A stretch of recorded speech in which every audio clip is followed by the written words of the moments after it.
అందరికీ నమస్తే మాస్టర్స్.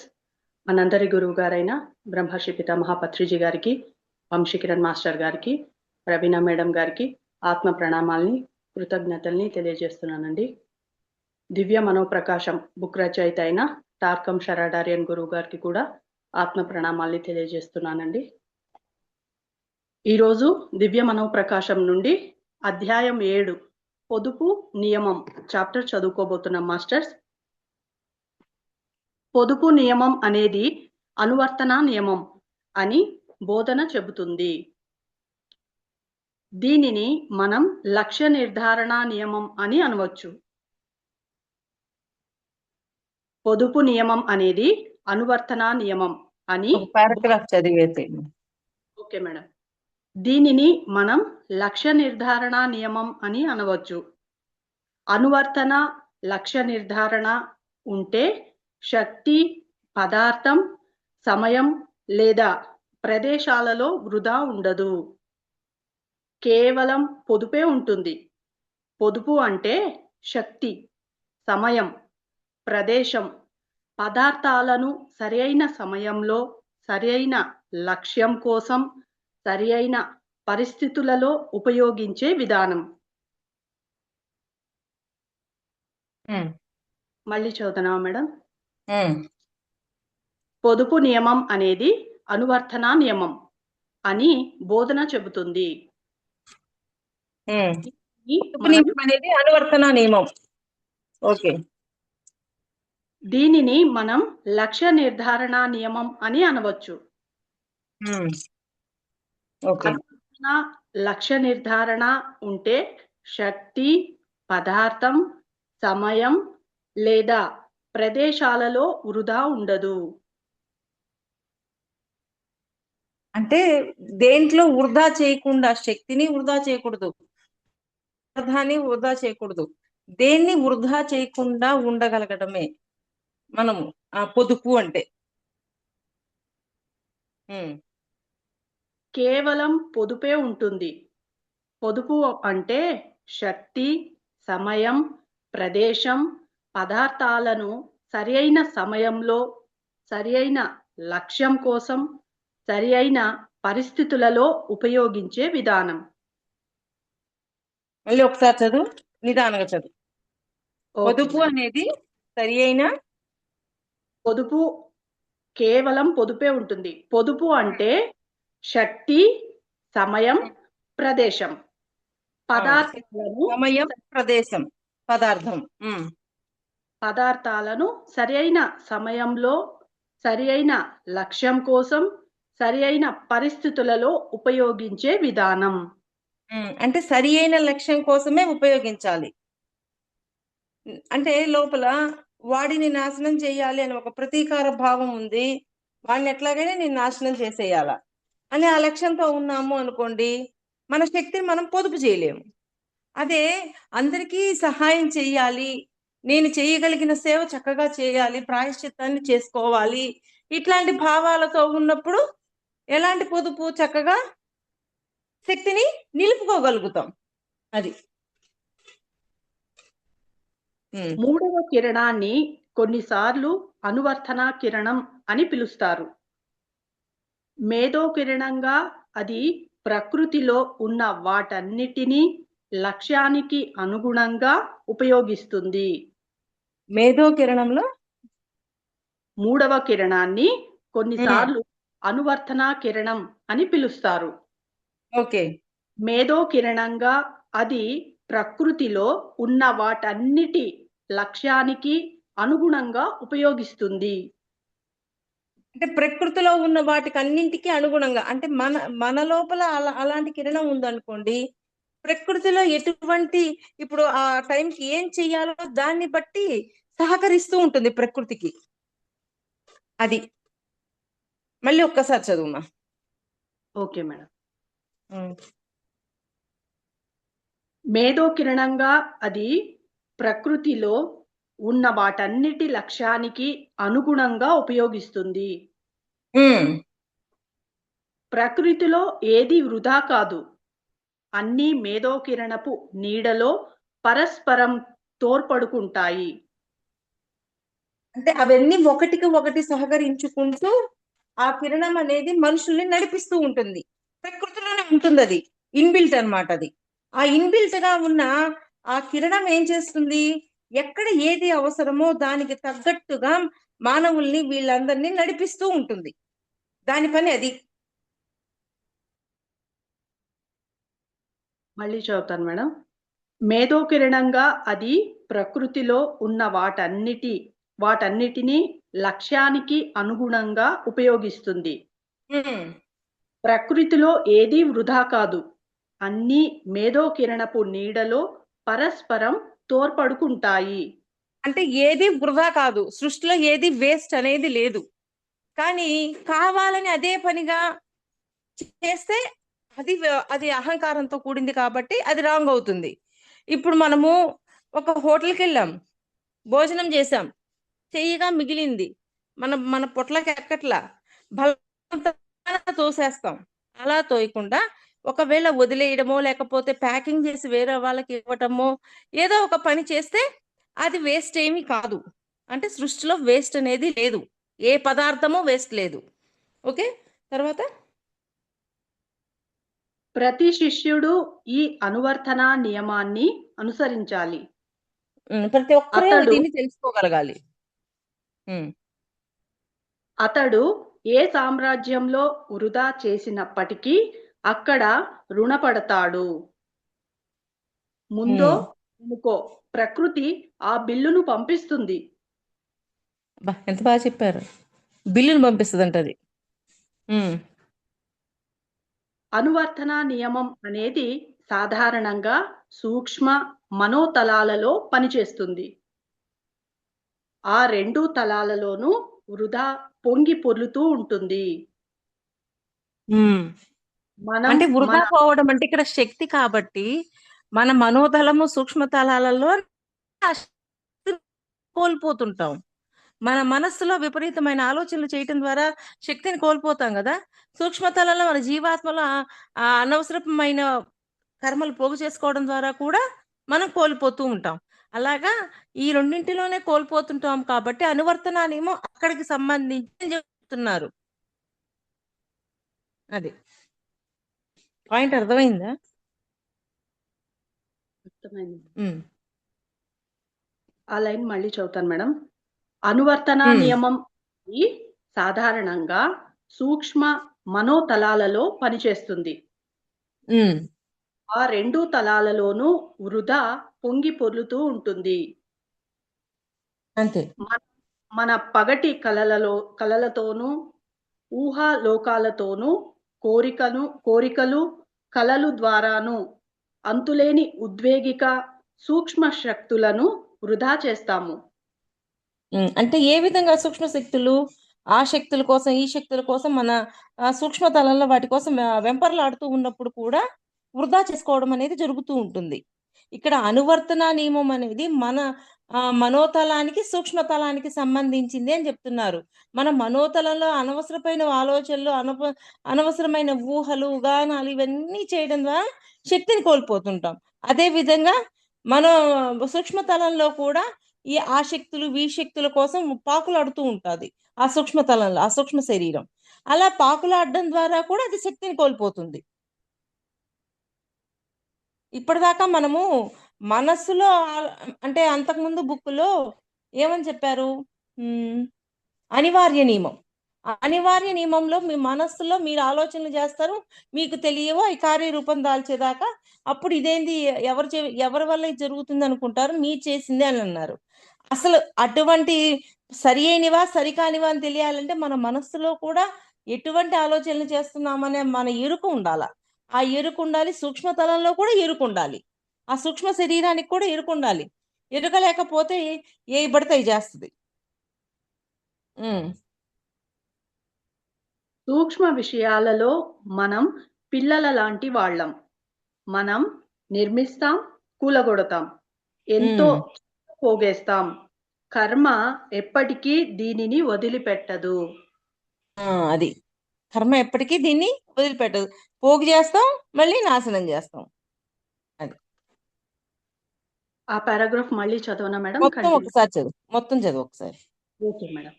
అనువర్తన నియమం అనేది సాధారణంగా సూక్ష్మ మనోతలాలలో పనిచేస్తుంది. ఆ 2 తలాలలోనూ వృధా పొంగి పొర్లుతూ ఉంటుంది. మనం మన పగటి కలలతోనూ, ఊహాలోకాలతోనూ, కోరికలు, కలలు ద్వారాను అంతులేని ఉద్వేగిక సూక్ష్మ శక్తులను వృధా చేస్తాము. అంటే ఊహలు, కళలు వీటన్నిటి ద్వారా మనోతలంలో కొన్ని సృష్టించి కొంత శక్తిని కూడా కోల్పోతూ ఉంటాం. సూక్ష్మ విషయాలలో మనం పిల్లల లాంటి వాళ్ళం. మనం నిర్మిస్తాం, కూలగొడతాం. ఎంతో చెత్త పోగేస్తాం. కర్మ ఎప్పటికీ దేనిని వదిలిపెట్టదు. అంటే కర్మ అంటే ఏంటి? పని ఎప్పటికీ దేన్ని వదిలిపెట్టలేదు.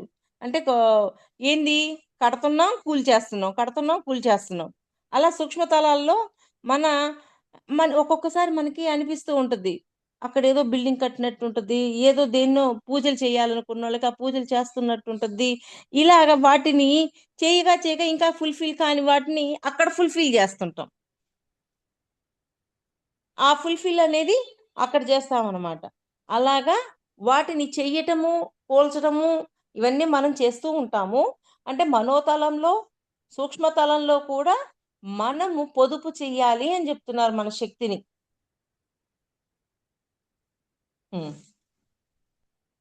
ద్వేషం, భయం, కోపం, ప్రతీకారం, అసూయ, నింద వంటి ప్రతికూల ఉద్వేగాల ప్రవాహాలలో పడి మనం శక్తిని ఏ విధంగా వృధా చేస్తున్నామో గమనించుకోవాలి.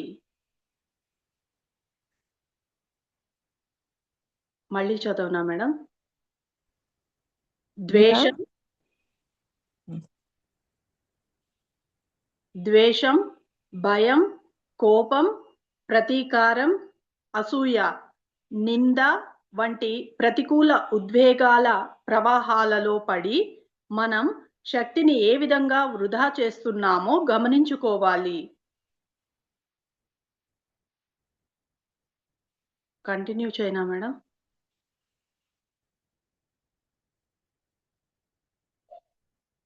మేడం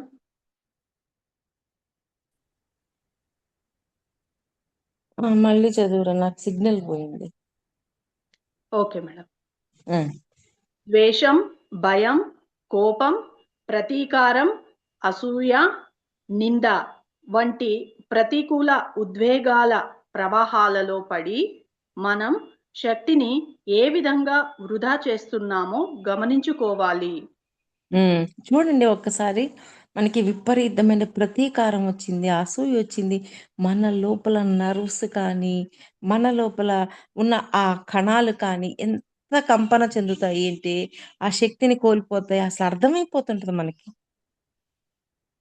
మన లోపల ఆ భావాలన్నీ ఉన్నప్పుడు, ద్వేషం, అసూయ, కోపం ఇవన్నీ ఉన్నప్పుడు మన శరీరము ఎంత శుష్కించిపోతుందంటే అంత శుష్కించిపోతుంది.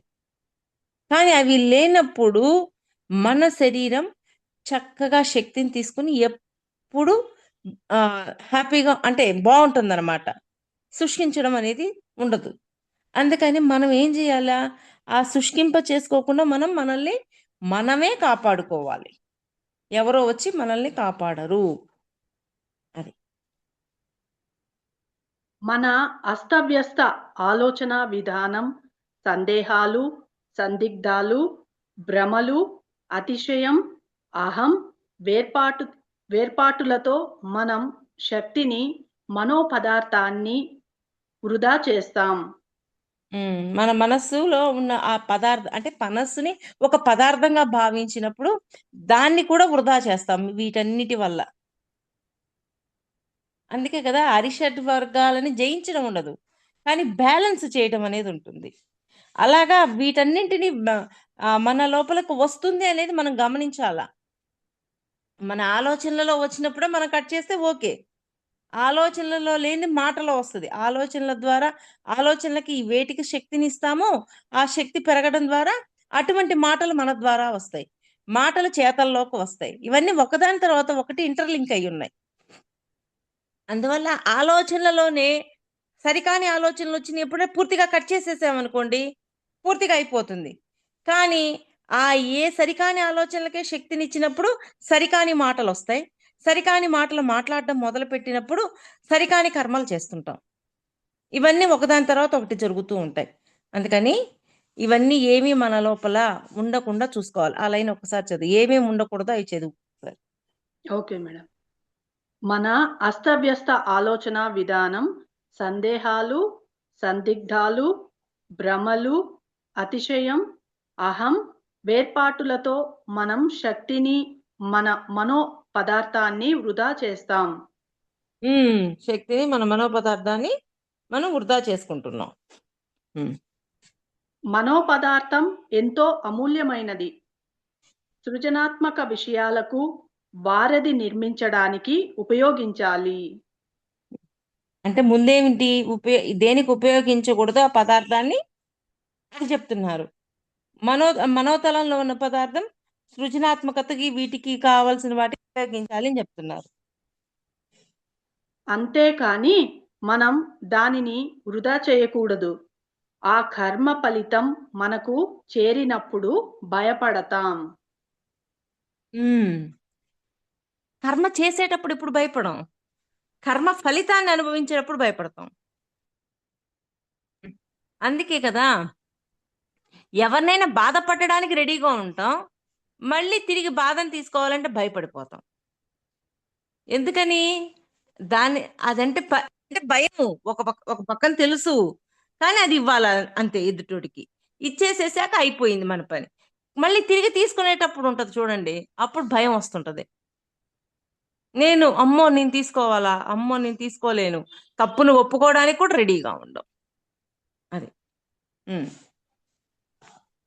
సహకారం, అవగాహన, లక్ష్య నిర్దేశం, కొలమానం అనేవి 3 నిమ్న తలాలలోనూ శక్తిని ఆదా చేయడానికి బాగా తోడ్పడతాయి. మళ్ళీ ఒక్కొక్కటి చదువు. సహకారం. సహకారం అందరికి సహకరించుకుంటూ పోగలగాలి, హెల్ప్ చేస్తూ ఉండగలగాలి. తర్వాతది అవగాహన. ఎదుట వ్యక్తిని ఏ విధంగా అవగాహన చేసుకోవాలో అది మనకి తెలియాలి. ఎదుట వ్యక్తి మనకి అవగాహన అవ్వాలి అంటే మనము మహావతార్ బాబాజీ గారు చెప్పిన పరకాయ ప్రవేశం ద్వారా ఎదుట వ్యక్తి పట్ల అవగాహన మనకి పెరుగుతుంటది. అవగాహన. 2, 3 లక్ష్య నిర్దేశం. అంటే మనకంటూ ఒక లక్ష్యం ఉండాల. ఇప్పుడు నేను ఆధ్యాత్మికంగా ఎదగాలి, ఈ ఆధ్యాత్మికంగా మన్ని ఎన్నో ఉన్నాయి. అలాగ ప్రతిసారి కొంత టైం వరకు మనం ఆ లక్ష్యం పెట్టుకొని ఆ లక్ష్యంలోనే ఉండాలి. ఓకే, నేను ఈ జన్మలో జీవుడుగా ఉన్న నేను పూర్తి ఎన్లైట్మెంట్ పొందాలి అంటే అది ఇన్ఫినిటివ్ ఎన్లైట్మెంట్ పొందడం వైపే నా దృష్టి ఉండాలి. ప్రాపంచిక విషయాల పట్ల నేను ఆ దృష్టి పెట్టకూడదు. మనం ఒక లక్ష్యం పెట్టుకున్నాం అనుకోండి, ఆటోమేటిక్ గా మనము ఆ ఎన్లైట్మెంట్ వైపే ప్రయాణం చేస్తాం. అదే మనకు ఒక లక్ష్యము లేదు, ఏమీ లేదు, అప్పుడు ఎటు ప్రయాణం చేస్తాం? అందుకని ఒక లక్ష్యం పెట్టుకున్నప్పుడు మనం ప్రయాణం చాలా బాగుంటుంది. సహకొలమానం అనేవి 3 నిమ్న తలాలలోనూ శక్తిని ఆదా చేయడానికి బాగా తోడ్పడతాయి. కొలమానం ప్రతిదీ కొలమానంలోనే ఉంటుంది. ఇంతాక అన్నారు కదా, ఏంటి ఇంత బోర్డు యూజ్ చేశారు, ఫలితం మళ్ళీ ఇవ్వబడుతుంది అని. అందువల్ల మనం ఏది చేస్తామో అది తిరిగి పొందుతాము అన్న అవగాహన ఉన్నప్పుడు మనం చేసే పనుల్లో జాగ్రత్త ఉంటది. ఆ కొలమానాలు కూడా మనకు అర్థమవుతాయి. ఓకే. మార్మిక అర్థంలో మన జీవితాలలో పొదుపు నియమం ఏ విధంగా పనిచేస్తుందో స్పష్టంగా అర్థం చేసుకునే సమయం ఒకటి వస్తుంది. అంటే ఏదో ఒక రోజుకి దాన్ని పూర్తిగా అవగాహన చేసుకునే టైం వస్తుంది, ప్రతి ఒక్కరికి వస్తుంది. ఇప్పుడు ఒకవేళ వచ్చిన వాడే ఉన్నాడు అనుకోండి, రాని వాడిని చూసి వీడేం తిట్టున్నాడు అనడానికి లేదు. వాళ్ళు ఏదో ఒక రోజు దాన్ని అర్థం చేసుకునే శక్తి వాళ్ళకు కూడా వస్తుంది. కాకపోతే ఈలోపు ఏదైనా ఎడ్యుకేట్ చేస్తే చెయ్యొచ్చు, లేకపోతే వాళ్ళు ఏం తిట్టున్నారు వీళ్ళు ఏం తిట్టున్నారు అనడానికి కూడా మనకి లేదు అని చెప్తున్నారు. ఆ లైన్ మళ్ళీ చదువుతాను మేడం. మార్మిక అర్థంలో మన జీవితాలలో పొదుపు నియమం ఏ విధంగా పనిచేస్తుందో స్పష్టంగా అర్థం చేసుకునే సమయం ఒకటి వస్తుంది.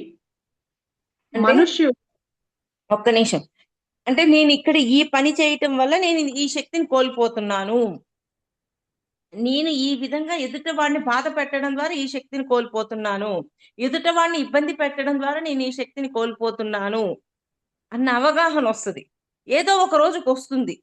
వచ్చినప్పుడు ఆ పని చేయకుండా ఉంటాం. ఏదైనా సరే ఒక కర్మ చేసాం, కర్మ యొక్క ఫలితాన్ని ఎదుర్కొన్నప్పుడే మనకు అవగాహన వస్తుంది. అంతే కదా. గతంలో దొంగతనం చేసాం, ఓకే, దొంగతనాలు కొన్ని జన్మల్లో చేసాం. ఆ దొంగతనం చేసినప్పుడు మనం దొంగతనం చేసిన వాడు ఎంత బాధపడ్డాడో దాని యొక్క ఫలితాన్ని మనం ఎదుర్కొన్నప్పుడు, ఓ దొంగతనం చేస్తే ఇలా ఉంటుందా, వాళ్ళు ఇంత బాధపడతారా, ఓకే నేను ఇది చేయకూడదు. ఎదుటి వాడిని పొడిచి చంపాం. పొడిచి చంపినప్పుడు దాని యొక్క ఫలితాన్ని అనుభవించేటప్పుడు ఏ క్యాన్సర్ రూపంలోనో ఇదేదో రూపంలో వచ్చింది. వచ్చినప్పుడు ఓ ఆ ఫలితం ఇలా ఉంటుందా, ఇంత బాధనిస్తుందా, ఓకే నేను ఈ పని చేయకూడదు. అట్లా అవగాహన పరిధి పెరుగుతూ ఉంటుంది. మనుష్యులు తమ కోసమే జీవించి పని చేస్తే జీవితం గొప్ప వృధా. తమ స్వీయ ఆసక్తుల కోసం ఇతరులను నాశనం చేసేవారు పనికిమాలిన వ్యక్తుల కంటే రెట్టింపు దోషులు. బాబోయ్, దేంతో పోల్చాడు ఆయన. ఆ పారాగ్రాఫ్ చదువుతాను మేడం. మనం మన కోసం, మన కుటుంబాల కోసం, సమూహాల కోసం లేదా దేశం కోసం సృష్టించబడలేదు. మనం ప్రకృతిలో ఒక భాగంగా సృష్టించబడ్డాం. ఉనికిలో ఉన్న ప్రతిదాని కోసం జీవించినప్పుడు మాత్రమే మన జీవితం సరి అయినదిగా ఉంటుంది. ఇది అత్యున్నత నియమం. అన్ని నైతిక, ధార్మిక నియమాలు శిష్యరికపు నియమంతో సహా దీనిపైనే ఆధారపడి ఉంటాయి. మళ్ళీ ఒక్కరోజు చదువు. Okay madam.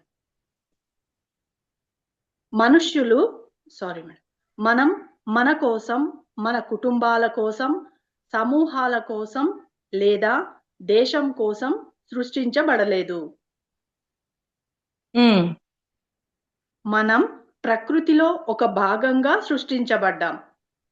ప్రకృతిలో ఒక భాగం అంటే ప్రకృతిలో ఉన్న పంచభూతాల నుంచే కదా మనం సృష్టించబడింది. మనం ప్రకృతిలో ఒక భాగంగా సృష్టించబడ్డాం. ఉనికిలో ఉన్న ప్రతి దాని కోసం జీవించినప్పుడు మాత్రమే మన జీవితం సరైనదిగా ఉంటుంది. ఉనికిలో ఉన్న ప్రతి దాని కోసం జీవించినప్పుడే, ప్రతి దాని కోసము జీవించగలగాలి. చీమ దోమ దేనికోసమైనా జీవించగలగాలి. అంటే అణువులోనూ నారాయణుడు ఉన్నాడు అని ప్రహ్లాదుడు చెప్పాడు. అంటే ఆ అణువు యొక్క పదార్థం కూడా దానికోసం కూడా మనం జీవించగలగాలి. మరి బాబా అంటారు ఏమని, మలంలోని నిలుపురుగు సైతం నేనై ఉన్నాను అంటారు. అంటే ఆయన దానికోసం కూడా ఉన్నారు అని, అది కూడా నేనై ఉన్నాను అన్నప్పుడు దానికోసం కూడా జీవించినట్టేగా. అలాగా ఈ సృష్టిలో ఉన్న దేనికోసమైనా నువ్వు జీవించగలగాలి అనేది ఉండాలి. అంటే ఆ పదార్థం నేనై ఉన్నాను అన్న ఏకత్వంలోకి వెళ్ళిపోతాం ఇప్పుడు.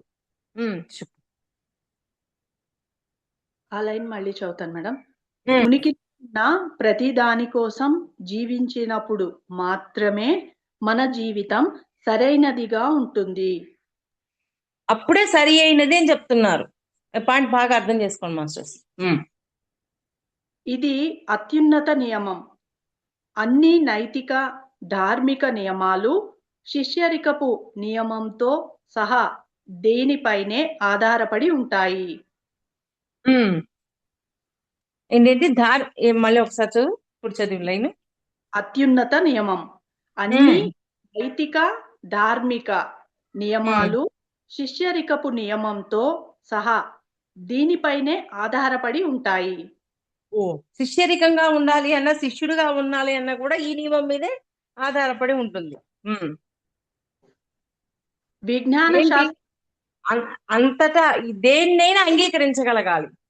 సృష్టిలో ఉన్న ప్రతి దాన్ని అంగీకరించగలిగే శక్తి మనకు ఉండాలి. వ్యతిరేకించాము అంటే మళ్ళీ వేర్పాటువాదం వచ్చేసినట్టే. ప్రతి దాన్ని అంగీకరించగలగాలి. కొంతమందికి కళల్లో చూపిస్తూ ఉంటారు, దాన్ని అసహించుకోవటము, వ్యతిరేకంగా ఉండటం చూపిస్తారు. అంటే ఏంటి? దాన్ని అంగీకరించలా.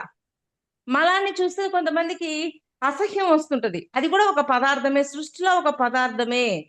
ఆ పంచభూతాల నుంచి మన శరీరం ఏర్పడింది, మన శరీరం ద్వారా అది వచ్చింది అనే భావన ఉన్నప్పుడు అది మొత్తం మారిపోతుంది లోపల. ఆ పదార్థాన్ని కూడా అంగీకరించగలిగే శక్తి మనలో పెంచుకోవాలి. విజ్ఞాన శాస్త్రం ప్రకృతి రహస్యాలు కొన్నిటిని తెలుసుకుని ప్రకృతికి విరుద్ధంగా పనిచేయడానికి ప్రయత్నిస్తోంది. అది తనలోని వ్యక్తులు తనకు విరుద్ధంగా పనిచేయడాన్ని ప్రకృతి సహించదు అన్న విషయం గ్రహించక ఈ విధంగా చేస్తున్నారు. అంతే కనుక కదా. బాగా అది ఇబ్బందులు ఏర్పడుతున్నాయి. ఇప్పుడు ప్రకృతి వినాశనాలు, బాంబ్ బ్లాస్ట్, బాంబులేసి ఎన్నో చేస్తున్నాం. కానీ ప్రకృతి మనకి ఎంత సహకరిస్తుంది. ఒక చెట్టు చూడండి, ఎంతగా మనకి నీడనిస్తుంది. మరి సూర్య భగవానుడు ఉన్నాడు, ఆయన ప్రతి చోట ఆయన ఆ శక్తిని ఇస్తున్నాడా లేదా? అంటే ప్రకృతి అంతా మనకి శక్తినిస్తూ మనకి మంచి చేస్తున్నప్పుడు ఆ ప్రకృతిలోనే మనం వినాశనాన్ని కలిగించాము అనుకోండి, అప్పుడు దానికి అర్థం ఏంటి? మనం సరిగా లేమనే కదా. ఆ వినాశనాన్ని మళ్ళీ ఎదుర్కోవాల్సిందే కదా. ఆ లైన్ మళ్ళీ చదువు. Okay madam. విజ్ఞాన శాస్త్రం ప్రకృతి రహస్యాలు కొన్నిటిని తెలుసుకుని ప్రకృతికి విరుద్ధంగా పనిచేయడానికి ప్రయత్నిస్తోంది. అది తనలోని వ్యక్తులు తనకు విరుద్ధంగా పనిచేయడాన్ని ప్రకృతి సహించదు అన్న విషయం గ్రహించక ఈ విధంగా చేస్తున్నారు. అంటే గ్రహించక చేస్తున్నారు. ఇది చేయకూడదని తెలిస్తే ఆవిడ చేయడు. కనుక బాగా ఇబ్బందులు ఏర్పడుతున్నాయి. ఉమ్. దేనిని వృధా చేయకుండా ఉండటం అంటే చైతన్యాన్ని పెంపొందించుకోవడం. అంతే. అది శాశ్వత ఆనంద జీవితం గడపడం ద్వారా మాత్రమే సాధ్యం. ఉమ్. మన మాటల ద్వారా గొప్ప వృధా జరుగుతుంది. మనో మరి అనుభూతిక శక్తులు ప్రతిరోజు మనం లక్ష్యయుతంగా లేని సంభాషణ జరిపినప్పుడు ప్రకృతి పరిణామంలోనూ ఆధ్యాత్మిక పురోగతిలోనూ తోడ్పడినప్పుడంతా వృధా అవుతుంది. సరే, కొంచెం కొంచెం చదవమా. Okay madam. దేనిని వృధా చేయకుండా ఉండటం అంటే చైతన్యాన్ని పెంపొందించుకోవటం. అంటే వృధా చెయ్యకపోతే చైతన్యాన్ని పెంపొందించుకోవచ్చు. వృధా చేస్తూ ఉన్నాము, సృష్టిలో ఉన్న పదార్థాన్నంతా అంగీకరించగలుగుతున్నాము అంటే వేస్ట్ చేయకుండా ఉన్నాం. అది శాశ్వత ఆనంద జీవితం గడపటం ద్వారా మాత్రమే సాధ్యం. అంటే శాశ్వతమైన జాయ్ని, ఆనందాన్ని కోల్పోకుండా ఉండగలగాల. అంటే ప్రతి ఒక్కరిని అంగీకరించగలగాల. ప్రతి ఒక్కరిలో ఉన్న పాజిటివ్ని, ఒక్కొక్కసారి నెగిటివ్ని, దేన్నైనా అంగీకరించగలగాల. సృష్టిలో అణువణువులోనూ దైవం ఉంది అని అంగీకరించగలగాల. ఆ పాజిటివ్ నెగిటివ్ ఉన్నప్పుడు వాళ్ళు దైవంగా ఎదగడానికే వచ్చారు, ప్రతి ఒక్కరూ దైవమే అని అంగీకరించగలగాల. సకల జంతు జాతిని, వృక్ష జాతిని, ఖనిజ జాతిని అన్నింటినీ అంగీకరించగలగాల. అణువణువులోనూ ఆ పదార్థంలోనూ దైవం ఉందే అంగీకరించగలగాల. ఇట్లా అన్ని అంగీకరిస్తూ పోవాల.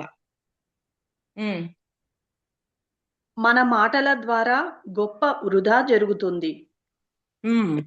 మనో మరి అనుభూతిక శక్తులు ప్రతిరోజు మనం లక్ష్యయుతంగా లేని సంభాషణ జరిపినప్పుడు ప్రకృతి పరిణామంలోనూ ఆధ్యాత్మిక పురోగతిలోను తోడ్పడనప్పుడంతా వృధా అవుతుంది. అంతే కదా, తోడ్పడనప్పుడంతా వృధా అవుతుంది అంటే మనం తోడ్పడటంలా.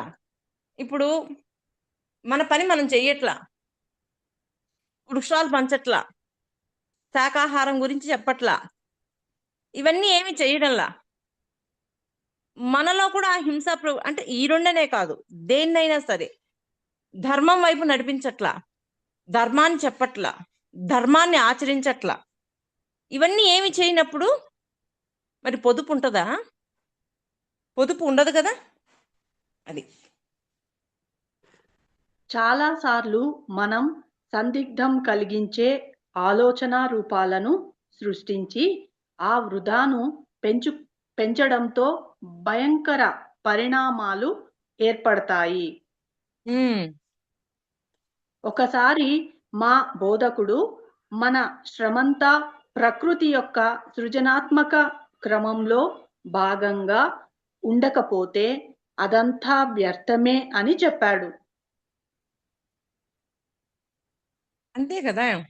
ఇప్పుడు ఒకటి కనిపెట్టారు, ఆ కనిపెట్టింది అందరూ ఉపయోగించుకుంటుంటే ప్రకృతిలో ఉన్న వాళ్ళందరూ హ్యాపీగా ఉంటారు కదా.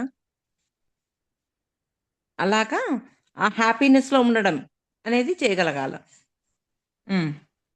ప్రతిదీ ప్రకృతి నుంచే వస్తూ తిరిగి ప్రకృతిలోకే చేరుతున్నప్పుడు నిజంగా వృధా అనేది ఉంటుందా అని అడిగాను.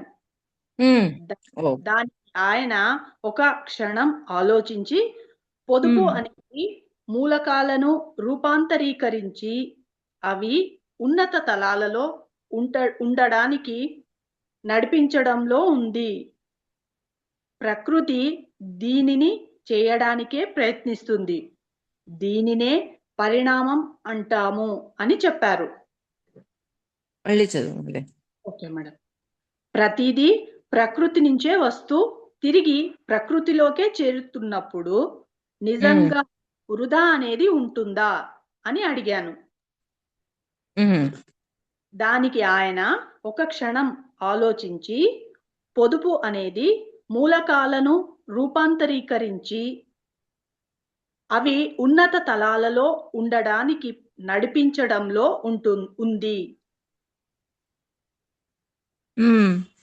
ప్రకృతి దీనిని చేయడానికే ప్రయత్నిస్తుంది. దీనినే పరిణామం అంటాము అని చెప్పారు. ఓకే, ఉన్నత తలాల్లో అన్న పాయింట్ ముందు పాయింట్ చెప్పు. Okay madam.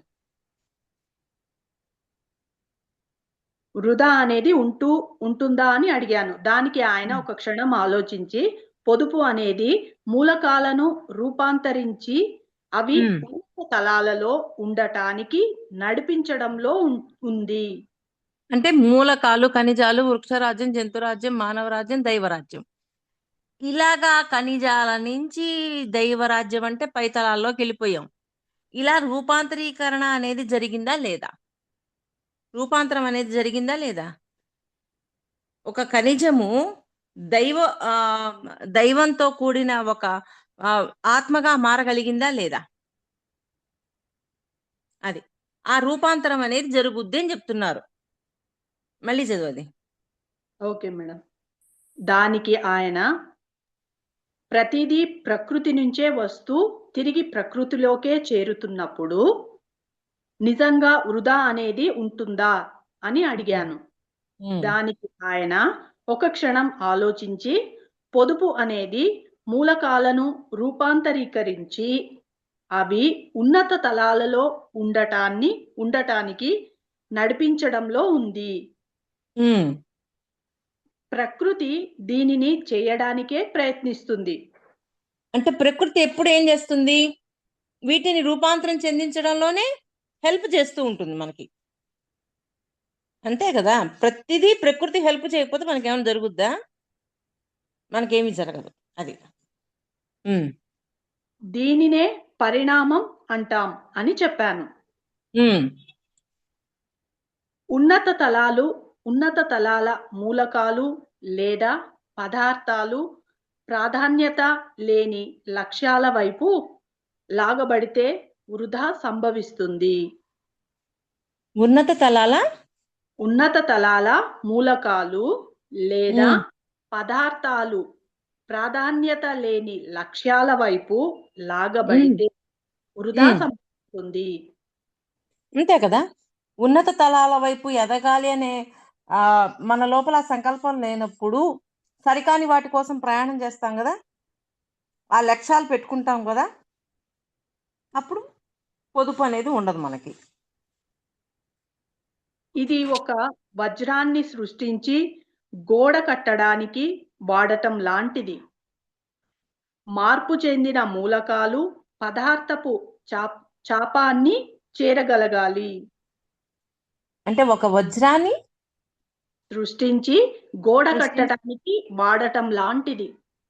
అంటే గోడ కట్టడానికి ఉపయోగిస్తామా వజ్రాన్ని? దాన్ని దేనికి ఉపయోగిస్తాం? ఆభరణంగా ఉపయోగిస్తాం. అంటే దేనికి ఉపయోగించాలో దానికి ఉపయోగిస్తే అది సరిగా ఉంటది. దేనికి ఉపయోగించకూడదో దానికి ఉపయోగిస్తే అది సరికాదు కదా. ఆ కోణంలో చెప్తున్నారు ఆయన. మార్పు చెందిన మూలకాలు పదార్థపు చాపాన్ని చేరగలగాలి. అభివృద్ధి చెందుతున్న ఆత్మ ఉన్నత పదార్థంలో అంటే 4వ విశ్వ ప్రాణంలో లేదా ఇంకా పైన ప్రాణాల్లో పనిచేస్తున్నప్పుడు నిమ్న పదార్థాలలో తిరిగి తనను తాను లక్ష్యరహిత చర్యలలో ఉంచుకుంటూ చాలా ఎక్కువ సమయం వృధా అవుతుంది. అంటే కింది నిమ్న పదార్థాలు ఒక్క నిమిషం మళ్ళీ నిదానంగా చదువు. నాకు ఒక్క లైన్ ఉంది మేడం, కంప్లీట్ అవుతుంది. చదివిన తర్వాత పారాగ్రాఫ్ మళ్ళీ చదువుతాను. ఓకే. పరిణామ పథంలో ఉన్నవారు కూడా తమ వృధాకు తగిన మూల్యం చెల్లించవలసినదే. మేడం, అభివృద్ధి చెందుతున్న ఆత్మ ఉన్నత పదార్థంలో అంటే 4వ విశ్వ ప్రాణంలో లేదా ఇంకా పైన ప్రాణాల్లో పనిచేస్తున్నప్పుడు నిమ్న పదార్థాలలో తిరిగి తనను తాను లక్ష్యరహిత చర్యలలో ఉంచుకుంటే చాలా ఎక్కువ సమయం వృధా అవుతుంది. అంటే కింది తలాలలో అంటే ఏంటి? ఇప్పుడు 4వ తలంలోకి వెళ్ళారు, ఉన్నత తలాల్లోకి వెళ్ళిపోయింది. ఓకే, వెళ్ళి అంతగా ఎదుగున్నాం. మనము నిమ్న తలాలలో ఉన్న వాటి లక్ష్యాలలో మళ్ళీ మనం ఉన్నామే అనుకోండి, మనం చాలా కోల్పోతాం. అంతే కదా. మరి స్టార్టింగ్ జన్మలో రాక్షస తత్వంతో ఉన్నాము, మరి దివ్యత్వాన్ని పొంది అంత ఉన్నతంగా ఉన్న మనము మళ్ళీ రాక్షస తత్వంలోకి వస్తే, హింసా ప్రవృత్తిలోకి వస్తే ఏం జరుగుద్ది? మనం కోల్పోతామా కోల్పోమా? అది ఆ లైన్ మళ్ళీ చదువురా. Okay madam. అభివృద్ధి చెందుతున్న ఆత్మ ఉన్నత పదార్థంలో అంటే 4వ విశ్వ ప్రాణంలో లేదా ఇంకా పైన ప్రాణాల్లో పనిచేస్తున్నప్పుడు నిమ్న పదార్థాలలో తిరిగి తనను తాను లక్ష్యరహిత చర్యలలో ఉంచుకుంటే చాలా ఎక్కువ సమయం వృధా అవుతుంది. లక్ష్య రహిత చర్యలలో అది దాని లక్ష్యం కాదు, కానీ ఆ చర్యల్లో ఉంది అనుకోండి, మరి పొదుపు ఉండాలి కదా, శక్తిని కోల్పోద్ది కదా, మరి ఎంతో మళ్ళీ వినాశనం మొదలు పెట్టినట్టే కదా. ఇవన్నీ జరుగుతాయా జరగవా? అది పరిణామ పథంలో ఉన్నవారు కూడా తమ వృధాకు తగిన మూల్యం చెల్లించవలసినదే. అంటే ఎదిగే కొద్దీ మూల్యం పెరుగుతూ ఉంటుంది. మనం చేసే పని మనం ఎదిగే కొద్దీ ఇంకా ఎరుకుండాలి. మనం చేసే పని మీద, మనం చేసే మాట మీద, మన ప్రవర్తన మీద, మన అవగాహన మీద మొత్తం పెరుగుతూనే ఉండాలి. లేదు అనుకోండి, ఇంత ఎదిగావు ఇంకా ఇట్లాంటి పనులు చేస్తున్నావా అని చెప్పి మాస్టర్స్ మనకి పనిష్ చేస్తారు. అందుకని ఎదిగే కొద్దీ మూల్యం అనేది పెరుగుతూ ఉంటది అంటే నువ్వు చిన్న పని చేసినా ఎక్కువ మూల్యం చెల్లించాల్సి వస్తుంది. అంటే ఎంత జాగ్రత్తగా ఉండాలో ఒక్క నిమిషం ఆలోచించండి. బుద్ధుడిది ఉంది కదా, ఒక పువ్వు కొయ్యగానే మరి వచ్చి అడిగింది ఆవిడ, ఆ మాత. మరి ఓ పక్కన ఒక ఫ్యామిలీ వస్తుంది, వాళ్ళు నాశనం చేసి పెడతారు అన్ని పీకి పీకి, అప్పుడు ఒక మాట కూడా అడగదు. మరి నువ్వు ఇంత ఎదిగావు కదా, ఇంత ఎదిగినప్పుడు ఆ పువ్వు కొయ్యడంతోనే ఎమ్మన్నే రియాక్షన్ వచ్చిందా లేదా? మరి మూల్యం చెల్లించాల్సిన పని వస్తుందా రాదా? అంటే ఎదిగే కొద్దీ మూల్యం చెల్లించాల్సిన డ్యూటీ పెరిగిపోతుంటది. అది అంత జ్ఞానం తెలిసిన నువ్వు ఇలా ఎందుకు చేస్తున్నావు అని అడుగుతారు. నేను అదే చెప్పాను కదా, ఒక ఎంతో ఎదుగున్నారు, ఒకరు ఎంతో జ్ఞానం తెలుసుకొని ఉన్నారు, లాస్ట్కు సూసైడ్ చేసుకున్నారు. మరి సూసైడ్ చేసుకున్నా అంటే ఇంత జ్ఞానం తెలిసిన సూసైడ్ ఎలా చేసుకున్నాను పైకి పోయాక అడుగుతారు మాస్టర్స్. మనం చేసే ప్రతి పనికి మూల్యం చెల్లించాలి అనేది ఉంది, కానీ ఎక్కువ ఎదిగిన వాడికి మూల్యము ఎక్కువ పరిస్థితి, ఎక్కువ పర్సంటేజ్ లో ఉంటది. ఆ పాయింట్ చెప్తున్నారు, ఆ పాయింట్ మళ్ళీ చదువురా. Okay madam. పరిణామ పథంలో ఉన్నవారు కూడా తమ వృధాకు తగిన మూల్యం చెల్లించవలసినదే. అంటే పరిణామం పొందే కొద్దీ ఆ మూల్యం అనేది చెల్లించడం అనేది తప్పకుండా ఉంటుంది. నేను ఎదిగాను కదా, నేనేం మూల్యం చెల్లించక్కర్లేదు అని ఎక్కడా ఉండదు. మూల్యం చెల్లించాల్సిన డ్యూటీ ఉండే తీరుతుంది అని చెప్తున్నారు. ఈ చాప్టర్ కంప్లీట్ అయింది మేడం. ఇంకా ఇంకా ఎదిగే కొద్దీ ఇంకా ఎక్కువ అవుతుంది. చాలా అవేర్నెస్ తో ఉండాల. ఎంత అవేర్నెస్ అంటే మనం మాట్లాడే మాట, చేస్తున్న కర్మ అంత ఎరుకలో ఉండాలి మనకి, లేకపోతే తిరిగి వచ్చిద్ది. అలాగని నేను ఎదిగాను కదా, నేనేం చేసినా ఏమి చెల్లుబాటు అయ్యిద్ది అనుకోవడానికి లేదు. నువ్వు ఎదిగినా కానీ నీ మూల్యం నీకుంటది రెడీగా అని చెప్తున్నారు ఆయన. ఓకేమ్మా. ఏం చాప్టర్ కంప్లీట్ అయింది? చాప్టర్ పేరు చెప్పు ఒకసారి. పొదుపు నియమం మేడం, అధ్యాయం 7. ఓకే. ఇచ్చిన ప్రవీణ మేడం గారికి, తార్కం గురువు గారికి నా ఆత్మ ప్రణామాల్ని, కృతజ్ఞతల్ని తెలియజేస్తున్నాను మాస్టర్స్. అందరికీ థ్యాంక్ యూ మాస్టర్స్.